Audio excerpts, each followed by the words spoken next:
오늘 본 말씀에서 예수님은 천국을 혼인잔치에 비유하셨습니다. 예수께서 다시 비유로 대답하여 이르시되 천국은 마치 자기 아들을 위하여 혼인잔치를 베푼 어떤 임금과 같으니 그 종들을 보내어 그 청한 사람들을 혼인잔치에 오라 하였더니 오기를 싫어하거늘. 여기서 혼인잔치를 베푼 임금님은 하나님 자신입니다. 그리고 혼인잔치의 신랑으로 나타난 아들은 예수 그리스도를 의미합니다. 당시에는 혼인잔치에 초청할 때 먼저 초대할 사람들에게 언제 결혼식이 있는지 구두로 알려줍니다. 그리고 혼인이 베풀어지는 그날에 주인은 자기 종을 보내어서 초청한 사람들을 데려오게 하는 그런 전통이 있었습니다. 그래서 본문에 나오는 임금도 자칫날이 되자 이미 구두로 초대했던 사람들에게 종들을 보내어서 오늘 결혼식이 있으니 오라라고 그렇게 말한 것입니다. 천국은 기쁨과 축복의 축제인 혼인잔치와 같습니다. 이 혼인잔치에 초대받은 사람들은 선택받은 이스라엘 백성들입니다. 하나님께서 그 백성을 택하셔서 천국 백성으로 삼고자 하셨습니다. 그들을 통해 메시아를 탄생시킨 것입니다. 여기에서의 초청은 바로 예수 그리스도를 바라보는 것입니다. 또한 초청한 사람들을 데리러 갔던 종들은 구약에 나타난 선지자를 말하며 특별히 마지막 선지자였던 세례 요한으로 생각할 수 있습니다. 보통은 왕이나 대통령이 베푸는 큰 잔치는 모든 사람이 다 참석할 수 있는 건 아닙니다. 왕이 특별하게 초청한 사람만 참석할 수 있습니다. 오늘 본문 22장 4절에 보면 다시 다른 종들을 보내며 이르되 청한 사람들에게 이르기를 내가 오찬을 준비하되 나의 소와 살찐 짐승을 잡고 모든 것을 갖추었으니 혼인잔치에 오소서 이렇게 초청했습니다. 임금은 잔치를 적당히 준비한 게 아니었습니다. 완벽하게 준비했습니다. 요한복음에서 예수님은 이렇게 말씀하셨습니다. 너희는 마음에 근심하지 말라. 하나님을 믿으니 또 나를 믿으라. 내 아버지 집에 거할 곳이 많도다. 그렇지 않으면 너희에게 일렀으리라. 내가 너희를 위하여 거처를 예비하러 가노니 라고 말씀하셨습니다. 누구든지 예수님을 마음 가운데 영접한 사람은 예수님도 우리를 위해서 거처를 예비하시고 우리를 영접하신다라고 약속하십니다. 예수님은 우리를 위해서 완벽한 천국을 예비해 놓으셨습니다. 이제 사람이 오기만 하면 되는 것입니다. 근데 어찌된 일인지 그들은 계속해서 거절했습니다. 그들이 초청을 거절한 이유를 다음의 말씀에서 우리가 살펴보겠습니다. 오늘 본문 5절에서 보면 그들이 돌아오지도 않고 한 사람은 자기 밭으로 한 사람은 자기 사업하러 가고 그 남은 자들은 종들을 잡아 모욕하고 죽이니. 이 말씀은 천국 혼인잔치에 초대받은 사람들의 영적 상태를 말해주고 있습니다. 첫 번째로 그들은 초청을 귀하게 여기지 않았습니다. 하나님께서 베풀어 주신 구원의 잔치를 등한히 여긴 것입니다. 실제로 그들은 하나님의 종들의 말씀을 무시했습니다. 귀를 막고 듣지 않았으며 마음을 닫고 강팍하게 행했습니다. 하나님을 없인 여기며 무시한 것입니다. 유대인들은 하나님을 섬기다가 우상 숭배로 돌아섰습니다. 하나님을 멀리하면 반드시 그 자리에 다른 것이 대치됩니다. 돈이나 출세나 명예나 쾌락이나 이 세상을 사랑하는 무엇으로 채워지는 것입니다. 하나님보다 더 사랑하는 것이 있으면 그것이 곧 우상입니다. 하나님보다 현실이 좋고 눈에 보이지 않는 영적 축복보다는 물질적인 축복이 좋은 것입니다. 어떤 사람들은 이웃에게 교회 나와보세요, 예수님을 믿으세요 이렇게 간절한 심정으로 초청하며 전도합니다. 그러나 사람들은 그 말에 좀처럼 귀를 기울이지 않고 눈살을 찌푸립니다. 전도지를 나누어 주는 것을 귀찮게 여깁니다. 천국잔치에 초대하는 말을 대수롭지 않게 여기는 것입니다. 그들은 이 초청이 얼마나 귀중한 초청인가 하는 것을 미처 깨닫지 못하는 것입니다. 세상에는 수많은 초청이 있습니다. 음악회도 있고 연주회 초청도 있고 셀 수 없이 많은 각양각색의 모임들이 있습니다. 그러나 천국 혼인잔치의 초청은 우리의 운명을 좌우하는 그러한 초청입니다. 우리의 영생을 결정하는 가장 중요한 초청입니다. 그런데 사람들은 그 초청을 귀하게 생각하지 않는 것입니다. 두 번째로 그들은 천국보다는 현실이 더 중요하기 때문에 초청을 거절했습니다. 첫 번째 사람이 혼인잔치를 거절한 이유는 자기 밭에 가서 농사 짓는 것 때문이었습니다. 농사는 아무 때나 짓는 것이 아닙니다. 때를 따라 밭을 갈고 씨를 뿌리고 거름을 줘야 하며 열매가 열면 늦지 않게 열매를 따야 합니다. 사실 농사 짓는 사람이 농사일을 게을리하면 때를 놓치면 망하게 되는 것입니다. 생업은 세상을 살아가는 우리의 현실에서 결코 등한시할 수 없는 중요한 일입니다. 그러나 이 사람은 자기 직업보다 자기 생업보다 더 중요한 영적인 것이 있다라는 것을 모르고 있었던 것입니다. 이 사람은 눈에 보이는 인생이 전부이다 이렇게 생각한 것입니다. 두 번째 사람은 사업차 여행을 떠났다 이렇게 말하고 있습니다. 아마 어떤 계약을 위해서 흥정을 해야 했을 것입니다. 요즘도 사업차 이곳저곳을 다니며 술 대접, 여자 대접, 골프 대접하느라고 분주하고 주일날도 여러 정치인들이나 힘 있는 사람과 손잡으려고 골프장이며 술집이면서 바쁘게 지내는 사람들이 있을 수 있습니다. 교회 가야 되는 것도 알고 하나님을 섬겨야 되는 것도 알지만 지금 눈앞에 보이는 흥정과 계약이 더 중요하기 때문에 그것을 우선시하는 것입니다. 그는 자신이 생각하기에 가장 합리적이기 때문에 그럴듯한 거절을 하는 것입니다. 그러나 더 중요한 것을 미처 깨닫지 못했습니다.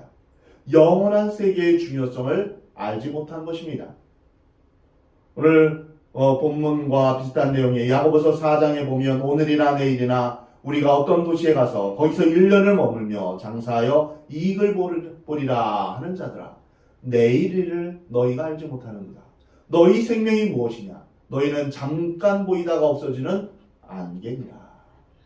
어리석은 사람들은 생명이 자기 것이라고 생각합니다. 시간도 재물도 명예도 모두 자기 것이라고 생각합니다. 그래서 자기의 힘과 노력과 배경으로 수단과 방법을 가리지 않고 일을 하고 그것만이 성공이라고 생각합니다.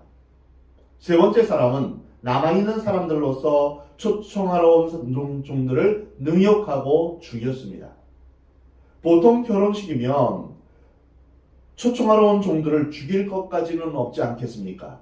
근데 이것은 천국을 비유한 혼인잔치이기 때문에 영적으로 일어날 사건에 대해서 설명해 주고 있는 것입니다. 사람이 언제 죽음에 대해서 실감할까요? 병들면 실감합니다. 건강할 때는 모르지만 죽음이 자기 앞에 들이닥치면 생각이 달라집니다. 그동안 벌어놓은 돈과 쌓아놓은 명예가 아무런 소용이 없다는 것을 깨닫게 됩니다. 자식들도 아무런 의미가 없어집니다. 어떤 현실 앞에 서면 인생의 가치관이 달라지는 것입니다.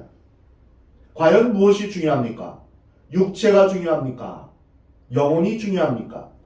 보이는 현실이 중요합니까? 아니면 영생이 중요합니까? 많은 사람들은 영혼보다는 육체가 중요하다 이렇게 생각합니다. 여러분의 영혼은 어떻습니까? 잘 준비되어 있습니까? 오늘 밤 주님께서 우리의 영혼을 불러가신다면 여러분은 준비되어 있습니까? 실제로 기독교를 믿지 않는 집안에서 예수 믿는 며느리가 고통당하는 경우를 많이 봅니다. 또한 물질에 빠져있는 남편 앞에서 눈물로 전도하는 아내들도 있습니다. 남편에게 내가 무엇이든 다 할 테니 교회만 가달라 이렇게 애원합니다. 그러나 아무리 하소연해도 남편은 바위같이 움직이지 않고 핍박까지 합니다. 예수 믿으려면 이혼하자 이러는 사람도 있습니다. 어떤 나라는 예수님을 믿으면 감옥에 갑니다. 예수님을 전하다가 죽을 수도 있습니다. 이런 것들을 볼 때 종들을 능욕하고 죽였다라는 말은 영적으로 보면 가능한 일입니다. 이 혼인잔치는 임금이나 신랑을 위한 것이 아니라 초대받은 사람을 위한 것입니다. 하나님께서 우리를 위해서 잔치를 예비해 주신 것입니다. 이 잔치를 위해서 하나님은 어떤 희생을 치루었습니까? 자신의 아들 예수 그리스도를 십자가에 못 박혀 죽게 하셨습니다. 사망 권세와 죄와 사탄과 싸워 승리하며 하나님 나라를 건설한 것입니다. 아주 값비싼 대가를 치룬 것입니다. 그것이 바로 십자가의 죽음입니다. 내가 천국으로 갈 수 있도록 하나님께서 혹독한 대가를 치룬 것입니다. 우리가 공짜로 이 구원의 선물을 받았다고 해서 이것이 값싼 것이 아닙니다. 너무나도 값비싼 희생을 치른 것입니다. 그러나 사람들은 유감스럽게도 이 영적인 사실들을 깨닫지 못하고 거절할 뿐 아니라 예수님을 죽이고 능욕까지 했습니다. 하나님을 왕으로 인정하지 않고 하나님을 대적하는 행동이었던 것입니다. 하나님을 왕으로 인정하지 않는 것은 결국 하나님을 대적하는 것이며 하나님을 무시하는 것입니다. 이러한 사실을 목격한 임금은 두 가지 태도를 취했습니다. 오늘 본문 7절에서 임금이 노하여 군대를 보내어 그 살인한 자들을 진멸하고 그 동네를 불사르고 이에 종들에게 이르되 혼인잔치는 준비되었으나 청한 사람들은 합당하지 아니하니. 임금이 화가 나서 군대를 보내어 살인한 자들을 진멸하고 동네를 불살랐다라고 말씀하십니다. 실제로 메시아를 거부하고 능욕하고 십자가에 못 박아 죽인 이스라엘 백성들은 주후 70년에 로마 군대 위에서 성전이 돌 위에 돌 하나 남지 않고 폐허가 되는 비참한 패배를 당하게 되었습니다.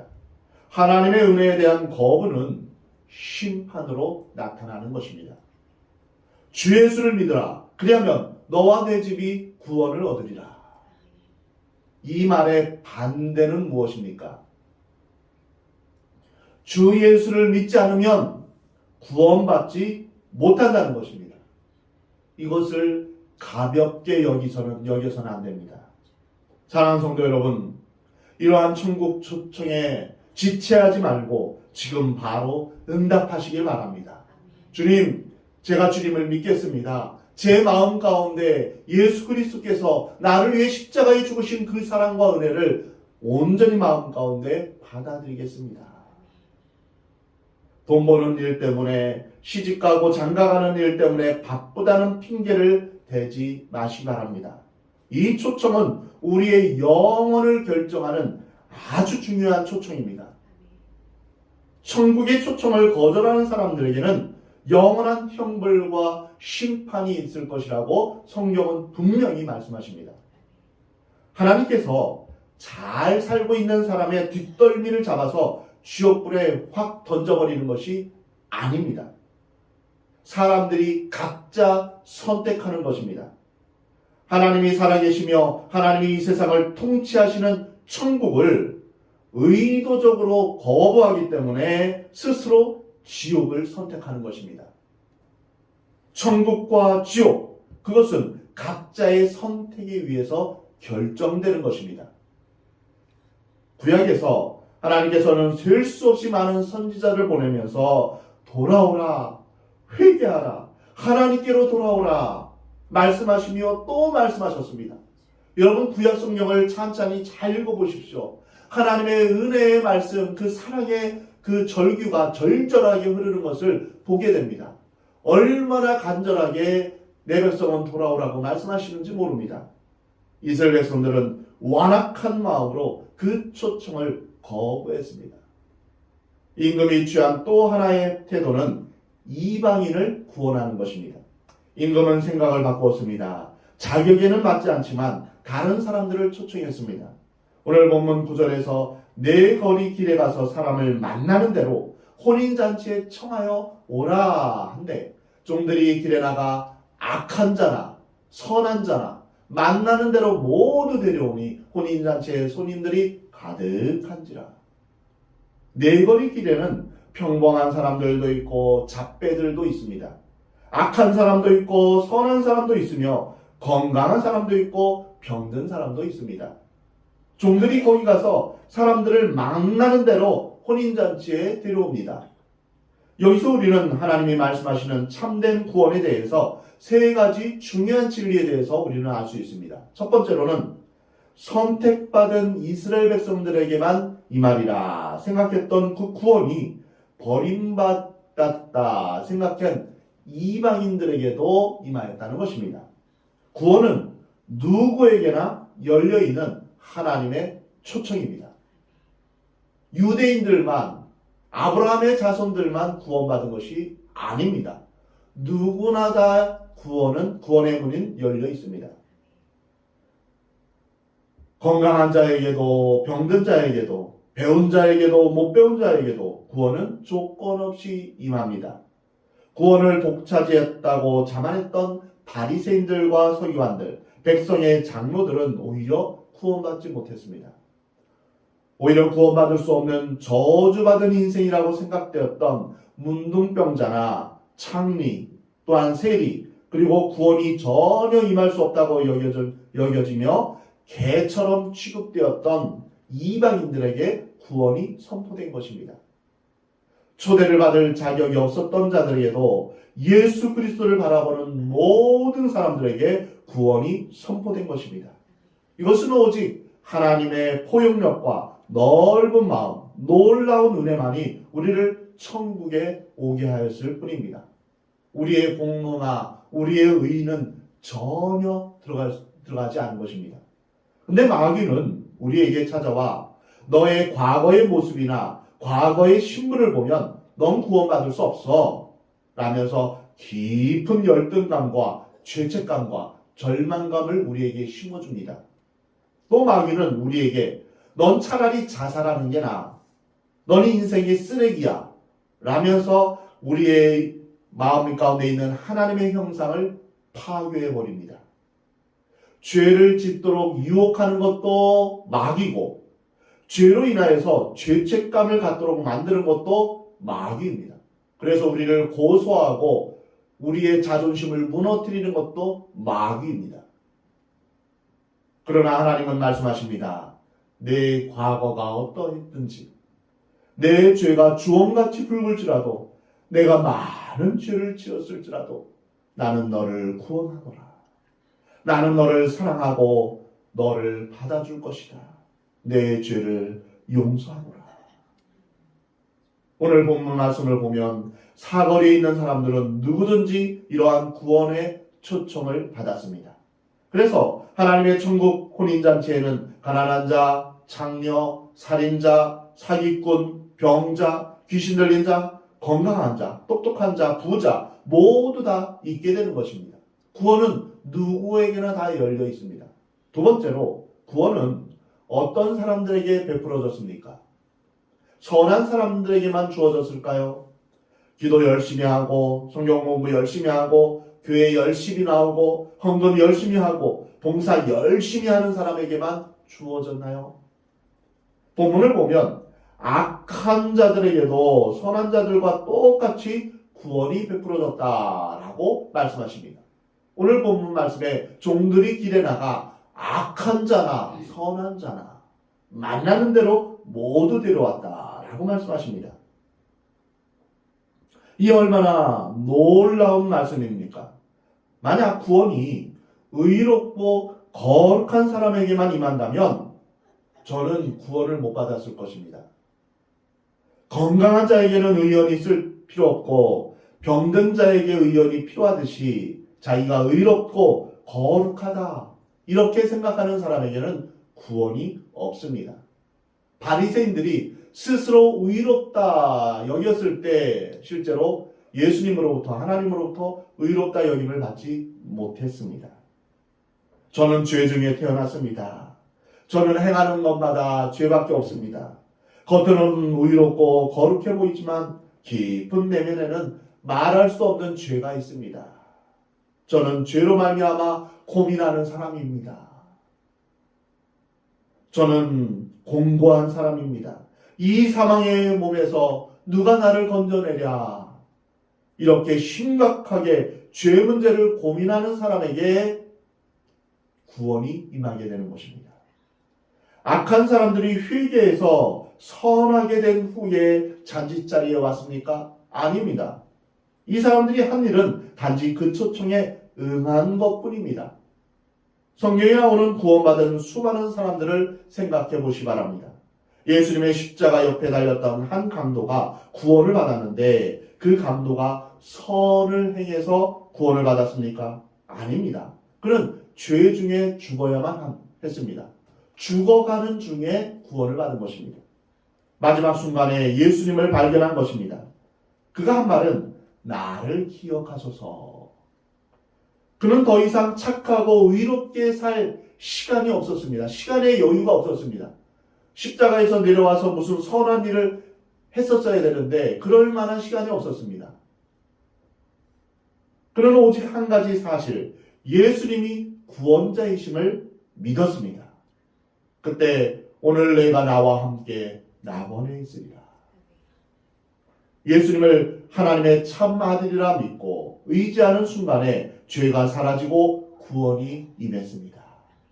가나마다 붙잡힌 여인에게 예수님은 너를 고발하던 그들이 어디 있느냐 물으신 후에 이렇게 말씀하십니다. 나도 너를 정죄하지 아니하노니. 이 말은 내 죄를 용서한다. 내 과거를 묻지 않겠다. 이런 뜻입니다. 가늠한 여자도 회개하고 착하게 된 후에 선한 일을 많이 한 다음에 구원을 받은 것이 아닙니다. 그녀가 가늠해서 붙잡혀 있을 때 예수님을 만났고 예수님을 영접하는 순간 그녀의 죄는 모두 용서받고 모든 죄가 다 사라졌습니다. 그 다음 예수님은 가서 다시는 죄를 범하지 말라라고 말씀하셨습니다. 이 말은 다른 방식의 삶을 살라고 하신 것입니다.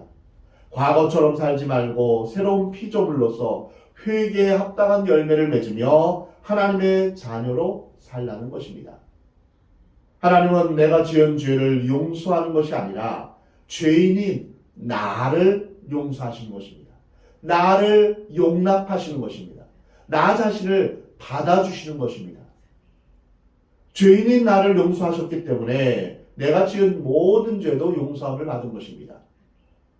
우리의 죄가 어떤 죄냐? 그것은 그 다음 문제입니다. 하나님께서 관심을 가지신 것은 죄인인 우리 자신입니다. 여러분 한 사람 한 사람에게 하나님은 관심을 두고 계십니다. 허물과 죄로 죽었던 우리, 이미 지옥 자식이었던 우리를 하나님이 먼저 사랑하셔서 구원하신 것입니다. 그래서 모든 죄의 현상들이 사라지게 되었습니다. 세 번째로, 이제 구원은 다 완성된 것입니까? 아닙니다. 한 가지가 더 남았습니다. 당시 초청받은 사람들이 결혼식장에 들어갈 때는 주인이 예복을 준비해서 입히게 되었습니다. 그래서 예복을 반드시 입어야만 했습니다. 오늘 본문 11절 말씀입니다. 임금이 손님들을 보러 들어올세 거기서 예복을 입지 않은 한 사람을 보고 이르되 친구여 어찌하여 예복을 입지 않고 여기 들어왔느냐 하니 그가 아무 말도 못하거늘 임금이 사원들에게 말하되 그 손발을 묶어 바깥 어두운 데에 내던지라 거기서 슬피 울며 이를 갈게 되리라. 이 예복은 예수 그리스도의 의의 옷이요 보혈의 옷입니다. 죄인은 하나님을 만날 수 없습니다. 죄를 갖고 더러운 우리의 옷을 입고 하나님을 뵐 수 없습니다. 예수 그리스도의 십자가의 피로 말미암아 우리가 깨끗하게 되어 하나님을 만나게 되는 것입니다. 이 예복을 입지 않는 자는 천국 잔치에 들어갈 수가 없습니다. 이 사람은 호기심으로 왕의 잔치에 참여했지만 여전히 왕의 명령을 업신여긴 것입니다. 주인이 마련한 옷을 입고 이까짓 것 안 입겠다. 내 옷 입지 왜 남의 옷을 입냐? 이렇게 말하면서 자존심을 내세우고 고집을 부린 것입니다. 분명히 예복이 준비되었고 제공되었을 텐데 그 예복을 거절한 것이죠. 자신의 옷을 입으며 자기의 자랑을 더 중요하게 여겼던 것입니다. 우리가 하나님 나라에 갈 때 우리가 자랑할 것은 아무것도 없습니다. 에베소서 2장 8, 9절 말씀에 너희가 그 은혜를 인하여 믿음으로 말미암아 구원을 받았나니 이것이 하나님의 은혜이다. 하나님의 선물이다. 이거는 행위로 말미암아 된 것이 아니니 이는 누구든지 자랑치 못하게 하려 합니다. 하나님 나라에 들어가서 자랑할 것이 아무것도 없습니다. 이러한 불순종한 사람은 주인이 와서 당장 내어 쫓는다라고 말씀하십니다. 요한복음 17장 3절을 보면 영생은 곧 유일하신 참 하나님과 그가 보내신 자 예수 그리스도를 아는 것이다라고 말씀하십니다. 여기서 안다라는 것은 체험해서 아는 것입니다. 예수님이 내 마음 가운데 오시고 또한 예수님 내가 저 안에 저가 내 안에 이러한 예수님과 동행하는 삶을 사는 것입니다. 주일날뿐 아니라 매일 매순간 주님 앞에 기도하며 주의 말씀을 묵상하며 주님을 찬양하며 사는 삶. 이것이 예수님을 아는 것입니다. 기도의 응답을 받고 또한 주님 앞에 주님의 음성을 들으며 또한 주님과 동행하는 삶을 의미합니다. 우리가 이 교회에 와서 예배드리는 것은 참으로 잘한 일입니다. 그러나 예복을 입지 않는다면 우리는 초청받지 못하게 됩니다. 안타깝게도 교회에 오는 모든 사람들이 다 구원받는 것은 아닙니다. 교회에 예배 왔다고 해서 나는 구원받았다. 이렇게 착각하면 안 됩니다. 죄인의 모습으로 하나님을 만날 수 없습니다. 예수 그리스도의 보혈로 우리의 죄를 정결하게 씻어야 하나님의 자녀가 되는 것입니다. 우리 보고 옷을 만들라 이렇게 말씀하지도 않으셨습니다. 이 옷을 우리가 만들고 우리가 준비하는 것이 아닙니다. 준비한 옷을 그냥 입기만 하면 됩니다. 그런데 이 간단한 사실을 많은 사람들이 거부합니다. 천국잔치에 들어가려면 자기의 의나 자기 자랑으로 되어서는 안 됩니다. 간혹 교회에서도 자기 자랑을 하는 사람들을 보게 됩니다. 이것은 주님 앞에서 합당하지 않은 것입니다. 내 자랑이 들어가는 순간 하나님 앞에 영광 돌리는 것은 하나님의 영광을 빼앗는 것을 의미합니다. 하나님의 의의 옷을 반드시 입어야 합니다. 오늘 보면 14절에 청함을 받은 자는 많되 택함을 입은 자는 적으니라. 많은 사람들이 교회에 올 수는 있지만 다 구원받는 것은 아닙니다. 우리 눈에는 그것이 잘 안 보이지만 하나님의 눈에는 보혈에 적셔지지 않은 사람이 보입니다. 예복을 입는다는 것은 예수님이 나를 위해 십자가에 피 흘려 돌아가셨다는 사실을 믿는 것입니다. 하나님이 베풀어 주신 구원을 아멘 주여 감사합니다. 이렇게 주님 앞에서 감사함으로 고백하는 것입니다. 능력은 어떤 힘이 아니라 내 안에 죄가 깨어지고 내 안에 더러움이 사라지는 것입니다. 내 안에 모든 사탄의 세력이 사라지는 것입니다. 어떤 기술이나 지식이 능력이 아닙니다. 죄가 사라지는 것이 능력입니다. 여러분 마음 가운데 죄와 싸우고 있습니까? 그리고 주님 앞에서 얼마나 거룩하고 정결하게 살려고 여러분 애쓰고 있습니까? 여러분 얼마나 예수 그리스도의 보혈의 옷을 입고 살아가기를 힘씁니까? 예수님께서 우리를 위해서 보혈을 흘려주셔서 내 죄를 다 씻어주실 때 그때 하나님의 임재가 임하는 것입니다. 성막에서 모세의 성막이나 솔로몬의 성막에서 죄가 용서함을 받고 또한 피의 제사를 드린 후에 하나님의 임재가 임하게 됩니다. 하나님의 빽빽한 구름이 그 가운데 임하게 됩니다. 이것이 바로 능력입니다. 다른 게 능력이 아닙니다. 하나님께서 우리 가운데 임재하시는 것, 이것이 능력입니다. 하나님은 예수 그리스도의 보혈로 죄 씻음을 받은 사람에게 오십니다. 그 사람을 사용하십니다. 그를 통하여 성령의 능력이 나타나게 되는 것입니다. 그릇이 아무리 좋아도 금그릇, 옷그릇, 그 어떤 그릇이라도 깨끗해야 사용할 수 있는 것입니다. 마음이 청결할 때 성령이 임하십니다. 성령이 임하실 때 병이 낫고 능력이 임하고 우리의 삶이 변화되는 것입니다. 사도행전 3장을 보면 베드로가 안증뱅이를 일으킬 때 발과 발목에 힘을 얻고 뛰며 걸으며 찬송하며 하나님을 찬미했다라고 말씀하고 있습니다. 우리 그리스도인의 삶이 바로 이러한 것입니다. 새가 새장에서 풀려나오듯 우리는 모든 억눌림과 양심의 가책과 죄의 멍에서 벗어나 자유와 기쁨과 생명의 삶을 살게 되는 것입니다. 그 어떤 것도 우리를 속박하고 억압할 수 없다. 우리는 주님 안에서 자유하다. 이것을 찬양하며 노래하는 것입니다. 청함을 받은 사람은 많으나 택함을 받은 사람은 적다라고 했는데, 교회 오는 사람은 많으나 보혈을 경험한 사람은 적어서는 안 됩니다. 저는 간절히 부탁드립니다. 우리 모두, 여러분 모두 예수 그리스도의 보혈을 경험하시길 바랍니다. 그러자면 여러분 기도에 참석하십시오. 수요 기도회나 금요 기도에 와서 뜨겁게 기도하십시오. 기도하지 않고는 주의 보혈을 경험할 수 없습니다. 여러분 시간이 많이 남는 사람, 아니면 시간이 없더라도 쪼개어서 주님 전에 나와 기도하시기 바랍니다. 기도할 때 성령이 임하게 되는 것입니다. 예수님의 피와 살이 있는 것에 하나님의 생명이 있습니다. 다음 주에 성찬식이 있을 텐데요. 나는 생명의 떡이니 나를 먹는 자는 영원히 죽지 않을 것이다 말씀하십니다. 우리는 예수 그리스도의 살과 피를 먹고 마시며 예수님 안에서 영원한 생명을 얻게 되는 것입니다. 생명이 있는 곳에 하나님의 능력이 있는 것입니다. 사랑하는 성도 여러분, 오늘 본 말씀에서 우리 인생에서 정말 중요한 것이 무엇인지 깊이 깨닫기 바랍니다. 주님이 우리를 초청하실 때 다른 어떤 핑계를 대지 않기를 바랍니다. 이런 일로 저런 일로 바빠서 난 기도에도 참석 못하고 나는 천국잔치에 갈 수 없습니다. 이러한 핑계를 대지 마시 바랍니다.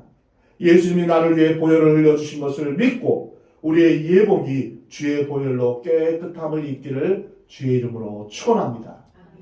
우리 안에 죄가 사라지고 우리를 통해 하나님의 놀라운 능력이, 성령의 능력이 여러분 가운데 임하기를 우리 하나님은 원하십니다.